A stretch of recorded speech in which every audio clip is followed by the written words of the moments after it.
We'll do it live. I'll write it and we'll do it live. You know that clip? I do not. There's a really awesome video of Bill O'Reilly ranting. He was caught on video before his show. I forget, it was years ago.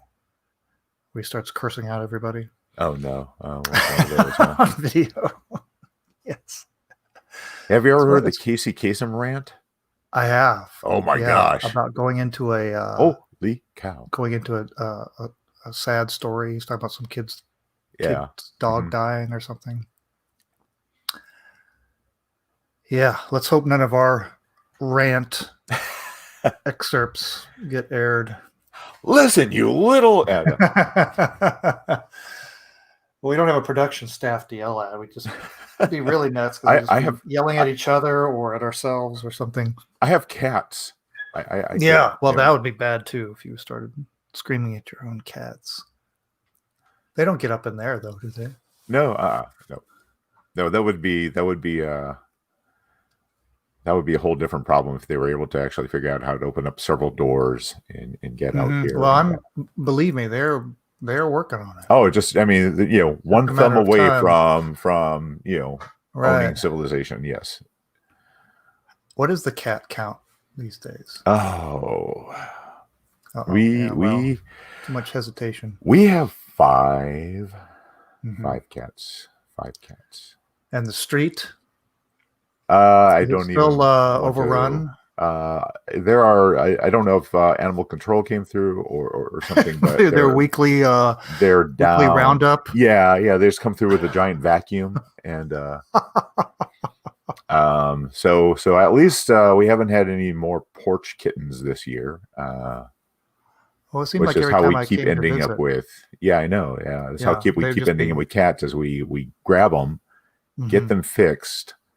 End up finding homes for the kittens, and then ending up keeping the mom cat. So the only two cats we intentionally have were the two that were born in my arcade downstairs, named Blinky and Clyde after the ghosts of Pac-Man. Well, the arcade has that kind of draw, that kind of feel to it. Well, it's also a very conducive environment to to cat raising. for the ladies out there. Yeah. Hey, Jeremy. 59. Jeremy from London. How you doing, Jeremy? All right. We're going to get going here. I'm ready. You all ready? We're recording our snowballs. We are indeed. All right. Let's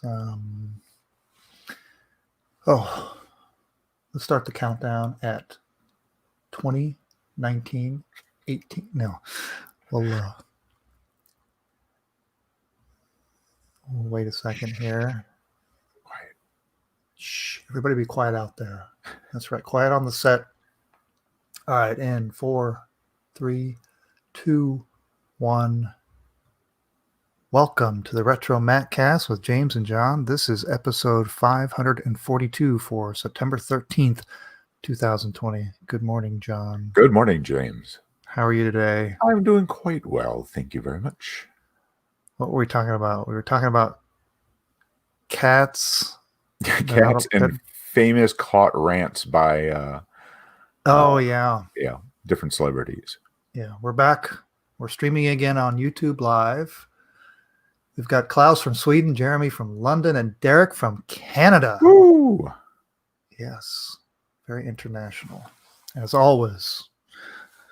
All right, well, what are we going to talk about this week? We're going to ramble our way through an issue of Macworld. Macworld, September 1990, 30 years ago. See what was going on back then. A little time capsule. Let's see. Do we have new members? I didn't even bother to look it up. Did you? I believe we've got a new one on the Nings site. On the Ning. We didn't get any new Facebook members. Yeah. Do you have that Ning? I do not. Oh, well. I am. We are prepared. We really haven't been tracking the Ning. We're trying to phase that site out. And even though I said we would phase it out, did you accidentally get it renewed again? Yeah, I did. This is what, 2 years in a row? Something like that. I a few weeks back, I got the charge. I was like, oh, I missed it again. And you can't. Their stupid policy is, most online service policies, if you do cancel, they'll prorate your refund. Not so with Ning. So you slip up by 1 day and that's it. You're done. So that's why I didn't cancel it prematurely before, because I wanted to use everything. I thought I saw something come in, but I do not see anything new. Last person was in June, so never mind. Oh, okay, never mind. Well, anyway, never mind. All right, well, yeah. So everybody, we've got Ning for another year, and maybe more if I forget again. I need to write that down. Somebody out there in the chat remind me to cancel Ning like a week before. If only there was some sort of technology. Right. Set yourself a reminder. What could you use? Well, it's one of those things. Yeah, I okay. Write that down. Somebody take a note, and I will put that in the calendar. Okay. What else we have to talk about? Maybe that's about it. I think that's about it. Show. I don't know.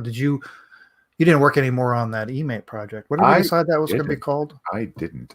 I believe it was going to be called. What was going to be called?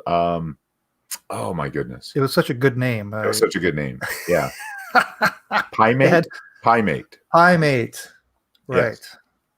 All right. So the PieMate is installed out. Okay. All right. Well, yeah, we're gonna do the time capsule, and before that, we'll get to some eBay finds right after the break. Jerry, if you get in my eye line one more time. Uh-oh. That would be part of the was it Kristen Bale? Yeah, Christian Bale rant. did that. Yes. Yeah, during Terminator Salvation. Famous rants captured on yes. audio. Recreated live for you here on RetroMacCast. All right, let's see. eBay finds. Let's pull those up for people to see. Now I'm doing a thing now. I had the windows on my screen. So I have a preview window of what the people on YouTube see. And I moved it to the other side of my screen so that when I look at it, like now, it looks like I'm looking at the thing on the screen as opposed to before. I was looking off into to the other side, right? So that's continuous improvement for everybody at home. Oh, nice. I know that was disorienting everybody. I was getting lots of emails on that. Like, what are you looking at? All right. Let's pull this stuff here. Okay. You ready to go? I am ready. Okay, let's go. Let's see, figure this all out. Let's go in 5, 4, 3, 2, 1. Time now for the eBay finds. Last week we had that what was it? The Happy Mac icon watch from Japan. Oh yeah, from Japan. Mm-hmm. Mm-hmm. Yep. Nice looking watch there. Still available. Buy it now. $318.97, or you can make an offer. Okay, and then, so sad. That Macintosh TV that's seen better days. Looks like it was probably shipped poorly, and boy, the cracks and the plastics and the falling off panels, but it's still got a good home. After 10 bids, $200. Wow. Yeah. And the 2VX wasn't working, but looked like solid, looked like it could be rescued. Somebody took that home, one bid, got it for $30. Nice. Yeah. All right, I know, another watch, but I had to throw this watch up there because, boy, this is some cool history, especially since it's something that was fleeting. right? Mm-hmm. This whole idea of open dock. The open dock, of course, was that sort of open software architecture idea of these little containerized little widgets that you would aggregate to form a larger app, and so you could have independent developers write different modules. It's pretty cool. I enjoyed messing around with it for a while, but it just didn't last. So what does it say in here? It says my grandfather worked at Apple until 1996. Boy, we're getting old now when we're talking about people's grandfathers now working at Apple. It says one of his coworkers gave him this. I believe this item was only given to clients and employees. I can't find any information on this particular one. The item looks in excellent condition. I'd be surprised if it was ever out of the box more than to try it on. No tears or cracks in the leather. The watch face still has the protective cellophane over it. Comes with a Sueda tag and gift box. This would be a great item for any Apple computer collector out there. I took it to a jeweler, and they changed the battery, which is in working condition. Very nice. So let's get a closer look at that thing there. Yeah, you can see the little cellophane just can be removed there, and have the Christine crystal leather watch band. Yeah, very nice. Open dock. Look at that. Well, what would you pay for this? They want, at a starting bid, they want $150. This too has to make an offer. It ships from Weldman, Michigan, and the auction ends on Friday. Nice. That's pretty sharp. Oh yeah, for anyone who's a watch collector, I don't think that's an unreasonable starting. Yeah, price. I mean it's a working watch. I mean, sure. I mean, it's not that anything. If it's got a leather band, I guess I assume that's leather. I don't know. Is it really? Is it rich Corinthian leather? That's what I true. wonder. Yes. Yeah. So, all right. What do you got next? All right. Next, we have a very interesting poster. It is a vintage Macintosh Office, all that jazz poster rolled. All right. So I don't play sports ball. New Orleans Jazz? They were originally. Okay. But at this point, it's funny how your reference is New Orleans Jazz, which makes sense because they started it in New Orleans, but then they moved to Utah. Oh, because Utah is known for their jazz. Yeah. Well, they didn't change the name. Utah Jazz is just, it's my favorite kind of jazz is Utah. Yeah. Jazz. Utah Jazz. Utah. All right. So anyway, the thing that makes this poster very interesting, all right, it's a poster from the obviously early 80s, and the fact that Macintosh is spelt with capital M and a capital I. Yeah. Yeah. That is weird. And at first I was like, it was like one of those guys named Macintosh, and because again, sports ball. Nope. So I'm trying to remember if I've ever heard a reference of this before where Macintosh was almost spelled like that. No, I gotta think. I don't know what was going. I mean, it's got a Six Color Apple logo there, so right. you kind of want to jump to that it was an official product, and how could they have made that mistake? Well, again, unless it was almost spelled that way, like the Apple is like that, Macintosh Apple. Actually, never. Apples. Yeah, but it was never spelled like that by Apple. Okay, not even since the beginning. This, well, I mean, this is early on when you look at the computers on display there, right? But yeah, I don't. Really interesting. But you can see they have a collection, even what was probably a Mac XL, or at least a Lisa 2. Lisa 2, yeah. It was a laser writer, right? So it was, at least a year or two in before the laser writer was available. But yeah, so but I'm looking at that laser writer though, and I'm wondering if that's even just like a prototype laser writer. You see how it's white, platinum. It's white. Yeah. That's compared kind of to the beige of everything else. So I'm wondering if that was even not, right, not ready yet. It's almost like I gotta imagine that this was never widely distributed, and it was just kind of They were just working on something. But those are actual... maybe even like a local store, perhaps. Somewhere. Could have been versus an official.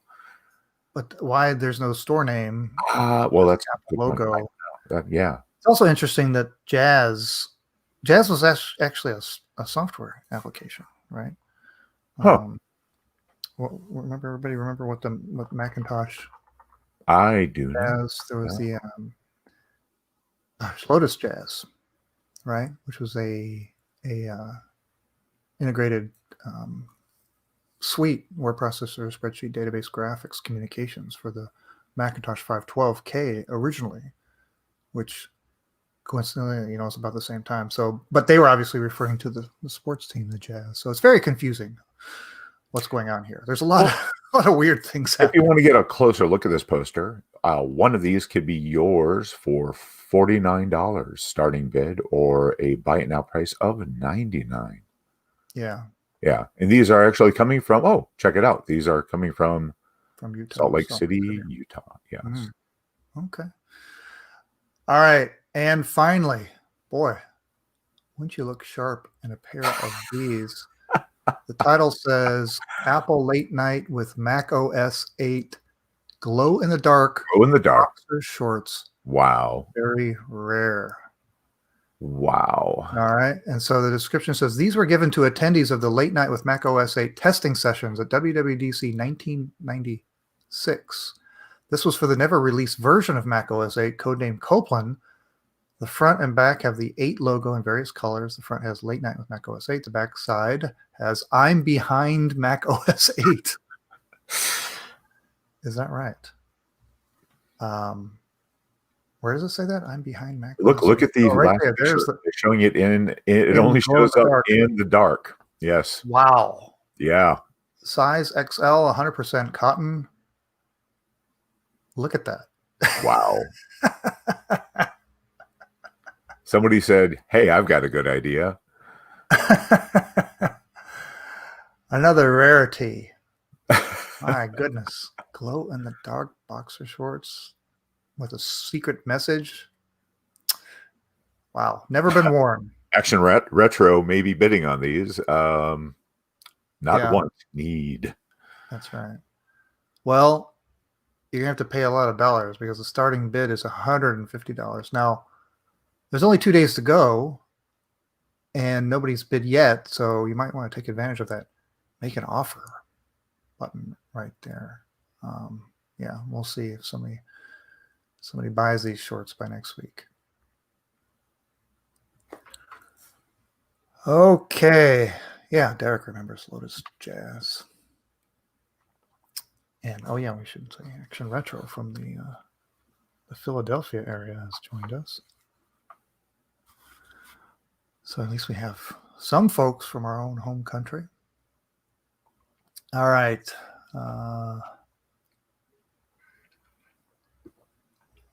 Switch over. Let's talk about a magazine. Talk about a magazine. Where is that magazine? Oh, it's right here. Gotta find it. I gotta go to the beginning here. Oh, come on. All right. And what do we got here? Macworld, the best 44. All right. You ready? I'm ready. Okay, let's go in 4, 3, 2, 1. Well, one of the things we like to do is revisit years gone by, courtesy of a time capsule that exists in the form of Macworld magazine. We've done Mac Addict. We've done Mac User. We may have even done an oddball other magazine in the past. Yeah. But, Macworld's been around the longest. Macintosh. I am looking forward to when we can start getting into some of the years where we could actually reference some As the Apple Turns, which is, of course, up on Internet Archive. Website I visited daily and really loved the writing style. So I'm hoping maybe we can start incorporating some of those. Well, this one we have? The cover story is the best 44 Mac products. Readers choose the winners of our 4th annual World Class Awards contest. So we'll get to that in a bit, but I want to start with page 12. Look at that. Now it's cut off. That's a 2-panel. Guy sitting there in his kitchen working on the computer. Nice eerie glow coming into the window. He's got his Macintosh portable. It says the desktop Macintosh for people with more than one desktop, meaning his kitchen counter. Look at that. Think of it as the office Mac you can take with you. And boy. Yeah, I've only ever kind of played around with these.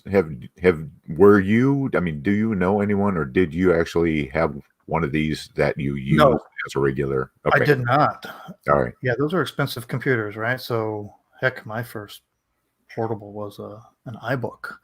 Oh, okay. Wow. Yeah. Now I did, a friend of my father's did have a portable, and I remember visiting and just, it's like, oh my gosh, seeing one. Yeah. Actually, when I saw it, I didn't even think I was familiar with it. I had never even seen one, maybe even before, or known it exists. And there it was sitting on his desk. I was like, oh my gosh, what is this thing? Right. I mean, it was something to behold and something to hold. I mean, it's obviously heavy. And then let's skip over to this article. Code and Dagger. Yeah. All right. So this is something else. So in a nutshell, this is about the author Stephen Levy being contacted by the FBI because of a group or person calling themselves New Prometheus, who got Apple's color quick draw routine code and was sending it out to various publications under the name New Prometheus. Prometheus, of course, being the god who stole fire, or the stole fire from the gods and gave it to humans. So the author here goes into the bizarre interactions with these FBI agents and other people that he interviewed, who are also and these FBI agents who had no technology background and didn't really understand what are computers. It was that level of they were so out of their depth and not knowing what it was. Let's see, I'm trying to find the New Prometheus League software. Artists for Information Dissemination. The letter contains some blather about the League's intentions of seeing the genius of a few Apple employees benefit the entire world. Not just dissipated by Apple corporate through litigation and ill will. Wow. Somebody wasn't happy. But it became this big brouhaha over some source code for color quick draw.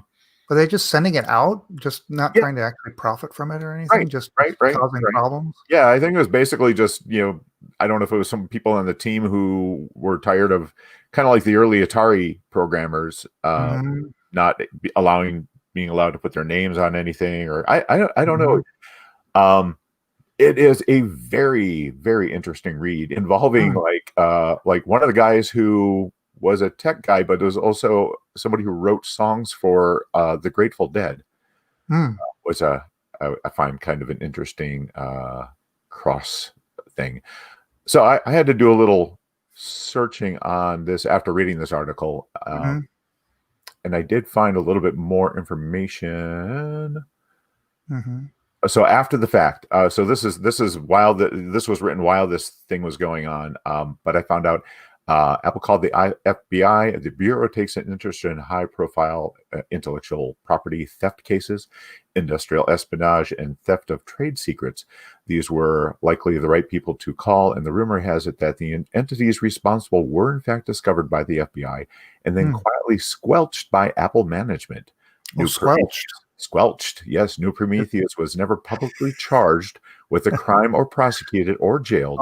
And there were no further illicit releases of Macintosh internal software. Eventually, the painful issue of New Prometheus was allowed to fade.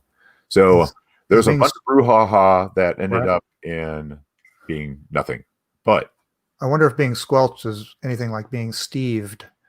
I was scrolling through the article here in a text, and you gotta love the Crystal Quest. Yes. Look at that. Mission Starlight combines 3 different kinds of gameplay. Look at that. Nice. All right. Well, let's get to the big awards. Let's see what's going on over there. Page 171. And there it is. The World Class Awards of 1990. All Reader's Choice. Which is kind of nice. And you can go through there. It's a big list, but it's funny just to look at the categories of things. Yeah. And of course, most of them are pretty dry, businessy sort of thing. Yeah. Alternative, and the what do they call the awards? The Mac user called them the Eddies, but that was editorial. But anyway, the award goes for alternative mass storage. Very exciting category there.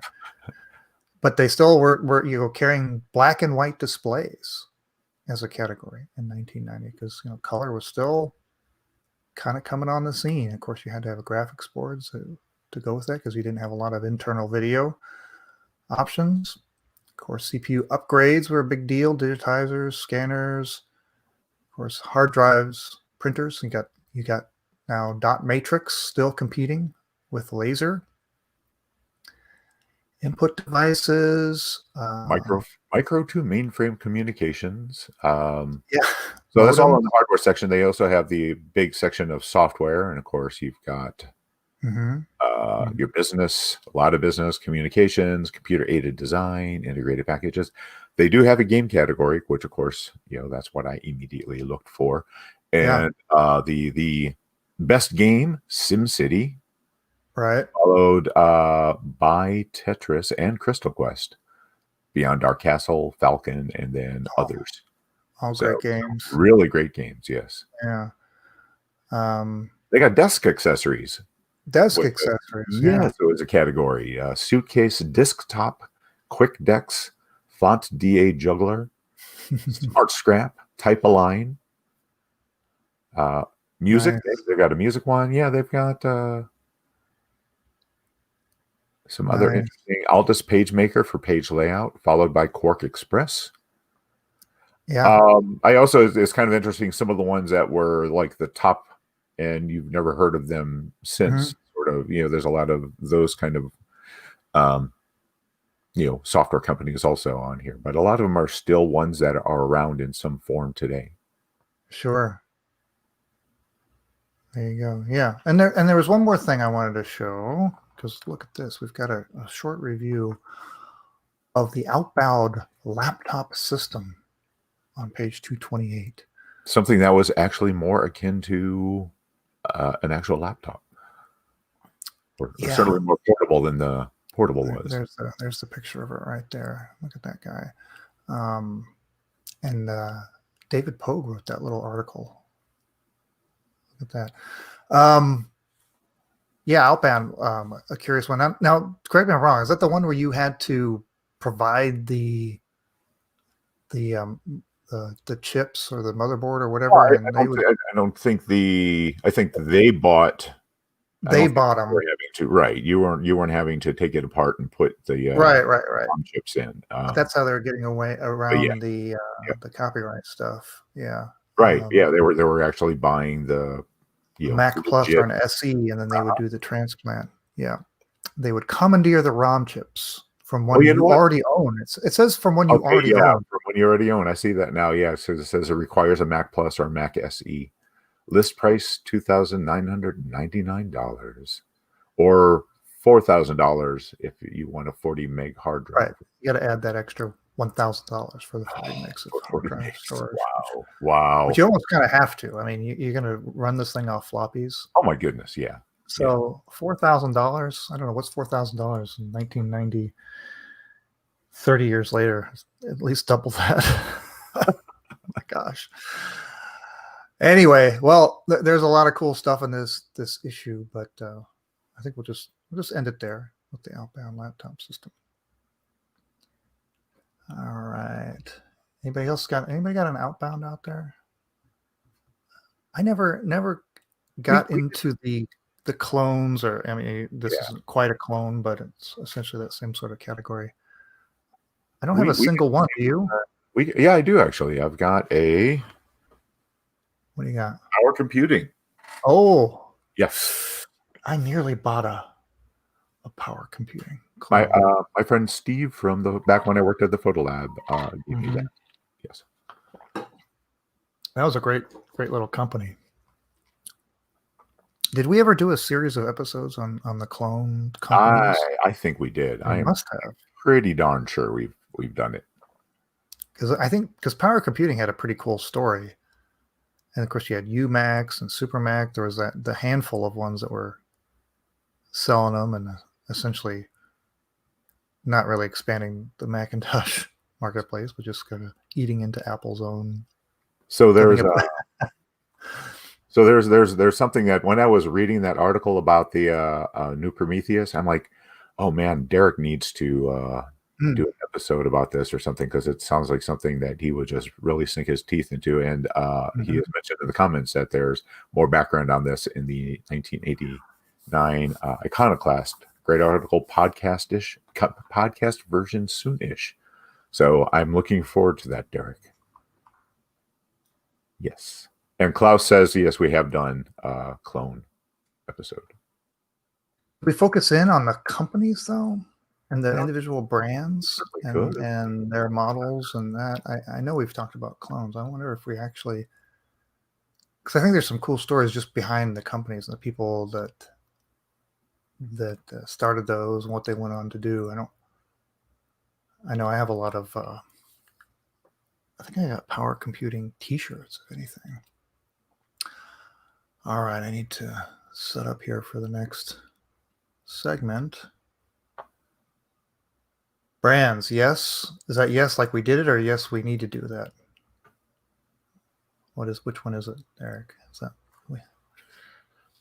all right, let's see. This is first one here. You ready to go? Hang on one moment. Yep, all set. All right, let's go in 5, 4, 3, 2, 1.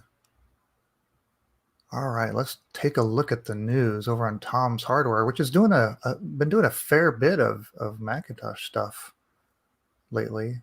The title is Raspberry Pi runs RetroPie inside an old iMac by Ash Puckett.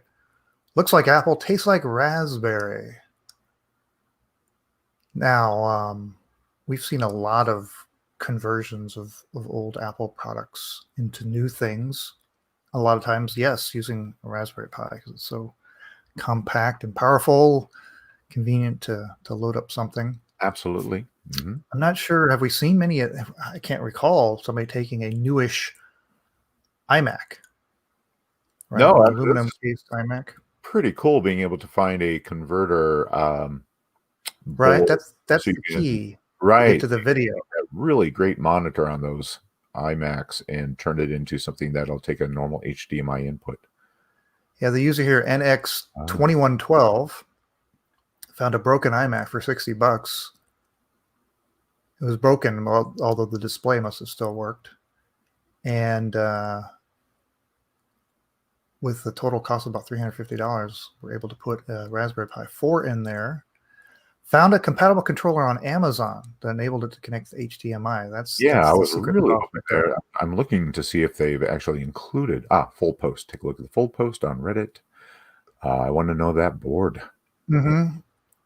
So, and of course, they're running RetroPie, which is a Nice Awesome. front end to play your old console and arcade games. Got some custom artwork, so it says apple pie on there. But yeah, that's I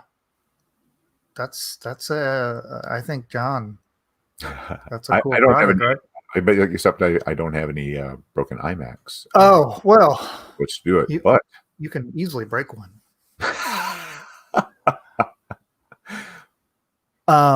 No, but yeah, I mean, if you ever come across one, though, yep, is that a 27-inch display it looks too? like Looks pretty 27 inch big. display. Yeah, But yeah, what a great gorgeous. Yeah, platform for doing that. I have to tell you, the Raspberry Pi 4. I just got an 8 gig Raspberry Pi 4. Mm-hmm, It's a powerful little guy. It mm-hmm. really is. Yeah. And there's Yeah, somebody done a great skin for it to make it look like OS 10. So and you look inside this iMac, you can see there's a ton of space. Look at the Raspberry Pi is occupying yeah, in all of that yeah. volume. Not very much at all. So I'm sure you could use a smaller iMac and accomplish the same thing and probably plenty of space. Here's the thing. Mm-hmm. The big thing is that driver board that lets you HDMI. You could probably put something else in here and having it, like a Nook or something similar, Mm-hmm. and actually put OS 10 on it. Mm. Yeah, do a Hackintosh inside an iMac case. Mm-hmm. Mm-hmm. Doable. Nice. Yeah. Nice. So let me pop over here at. Are there more photos over on the Reddit? Yeah, just kind of showing. Yeah, there's a few more specifics of it. I was going to see if there's a photo of that adapter. Did you see exactly what the adapter was? Was there a link to it? I'm still. Right, well, yeah, I haven't read. On over there. Yeah. To you can find the article over on Tom's Hardware, or you can see the Reddit posts by the user the user NX_2112. All right, and it's Apple event time.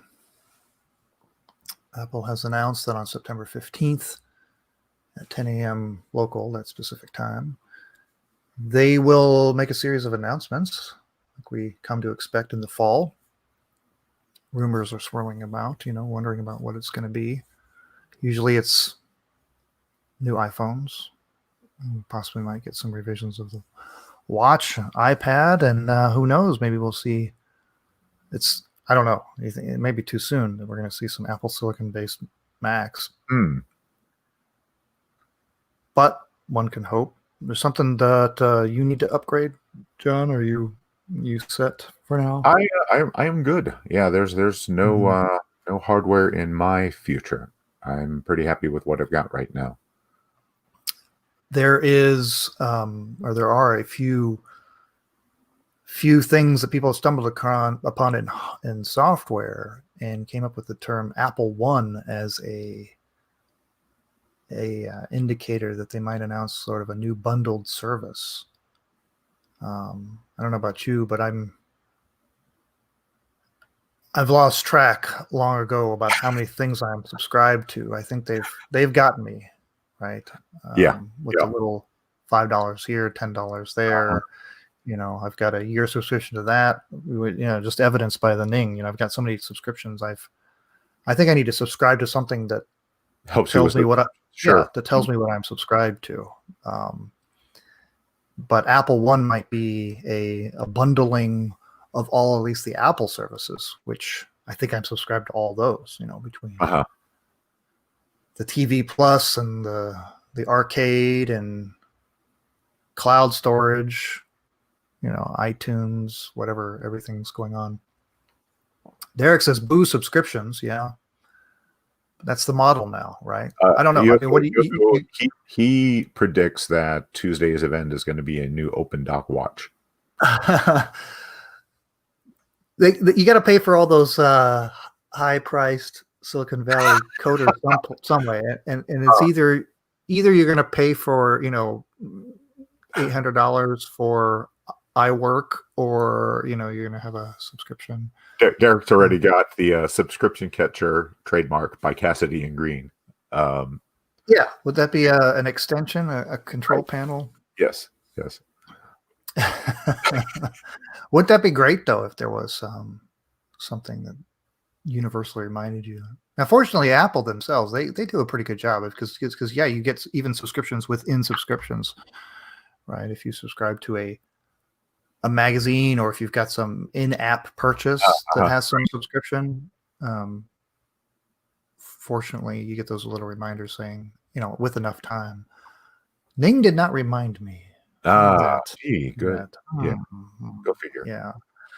Well, can we make out anything from that cool stylized Apple logo? I don't know. It's cool though. I always love, I'm sure most of us probably have like a collection, a folder of the different stylized Apple, that they've done for the various events. I like putting them as wallpaper on my various Mac here in the Mac attic. I do see an infinite symbol in there. Oh. It does evoke the sort of the idea that everything is connected and it's all as one. I'm sure there's lots of hidden meaning in there that we're probably not seeing. Well, anyway, this will be, of course, a digital only, no media in attendance, which is good for the streaming audience. So all the focus will be just on us at home, as we'll all have to watch it. I'm sure this will be on YouTube Live, and Apple will probably have it on Apple TV directly as well, or from their website. So we will tune in and we will talk about it next week. Again, it's September 15th at 10 a.m. Pacific. All right. Well, now, this time we will remember to do the outro and conclude the outro before we just start rambling. Yes. So I assume next week. Yeah, we'll recap. Probably talk about whatever the event. Talk about the event. Ready to go? I am ready. Yes. In 5, 4, 3, 2, 1. All right. Well, I think that wraps it up. Next week, we'll be back. We'll be streaming live again, 8 a.m. U.S. Central Time on YouTube. Same Mac time, same Mac channel. And we'll be talking about our impressions of the Apple event we were just talking about. Oh, yeah. I need to new products. Show off my shirt that I'm wearing today for... Let's see. Oh, it's Woz and Jobs squaring off over OS 10. What is the... Little, they've got lightsabers. They're dressed as Jedi. Don't ask me to explain all the stuff in there. Just as a darn cute shirt. Yeah, why don't there's an obvious X or 10 there.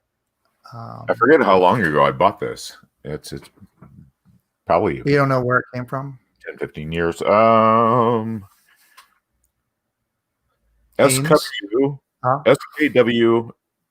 SKWAT, squat. Okay. Yeah. Cute. Makes it seem like those two are enemies. They're smiling. Like they're battling over putting expansion in the Mac or something like that. I don't know what it is.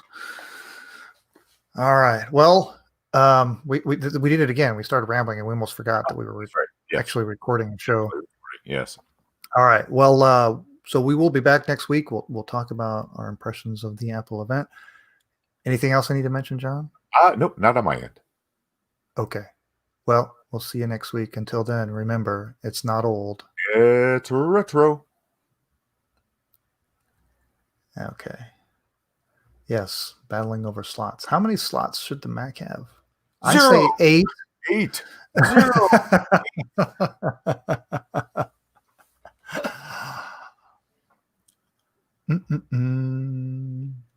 Well, the Mac Mac would get its slots after John left, or I mean, Steve left. Steve Jobs, that is. How many slots did the Mac 2 have? Was it 6? Now the Apple II had 6. Right. Quick, how many slots did the Mac 2 have? It sounds like 6. That doesn't sound right. Must have been 6. What would have been an odd number? No, it was. Yeah, I mean, I know there were a lot. You know, there were obviously the like the new bus sort. All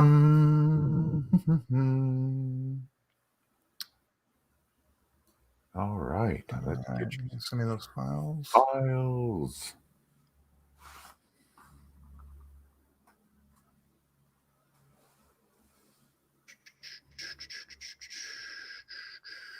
Six new bus slots. 6. Imagine how much money could be tied up in your Mac 2 if all those were occupied. There's no such thing as a cheap expansion card back then. I mean, it was, even a basic display card was expensive. And they had those with the radius with the rocket accelerator cards, didn't they? That would you could have several in there. Remember? I don't know about that. Could you? No, I'm not sure you could actually combine the power of those things. All right. You send it? Almost still uploading. There we go. Make sure to send them to you and not to Derek. Not that that's a bad thing. No.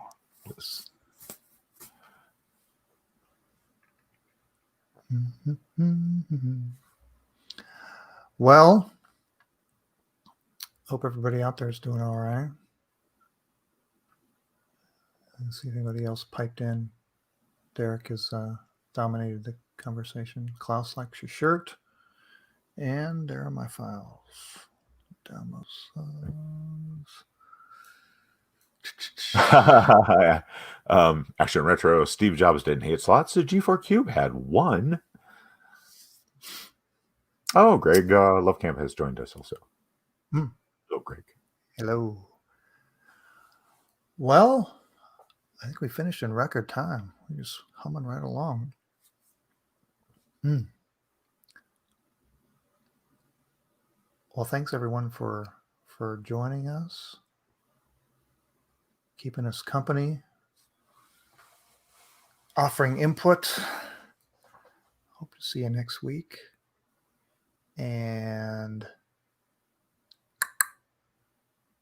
I guess that's it, right, John? Yeah. We'll sign off live. Bye, next week. Bye, everyone. We're going to end the broadcast. See you next week. Bye.